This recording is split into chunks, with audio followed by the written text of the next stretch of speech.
دیکھیے میرے خیال میں جو آغاز رمضان کا ہونا چاہیے وہ اس عزم سے ہونا چاہیے کہ میں نے ایمان کی تجدید کرنی ہے، اور یہ یقین رکھنا ہے کہ میرا رب ہے، اور ایک روز مجھے اس کے حضور پیش ہونا ہے، اور وہ جو زندگی اس وقت شروع ہوگی وہ ابدی زندگی ہے، وہ کبھی ختم نہیں ہوگی۔ اس زندگی میں مجھے جنت کو اپنا ہدف بنانا ہے، اور اس کے اعلیٰ سے اعلیٰ درجات، اس سے نیچے کچھ بھی نہیں۔ یہ عزم ہے جو مجھے کرنا ہے، اور اس پہ کوئی کمپرومائز نہیں ہوگا، اور اس سے کہیں پہلے مجھے جہنم سے بچنا ہے۔ یہ کہ اس کا انجام جو بہت دردناک ہے، نہ صرف جہنم سے بچنا ہے، اس کی آگ سے بچنا ہے، بلکہ حشر میں بھی مجھے کھڑے نہیں ہونا۔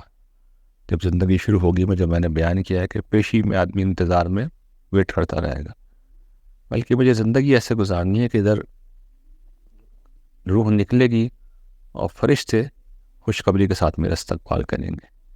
تو یہ مجھے عزم ہے جو کرنا ہے، اور اس کے لیے مجھے عملاً یہ کام کرنا ہے۔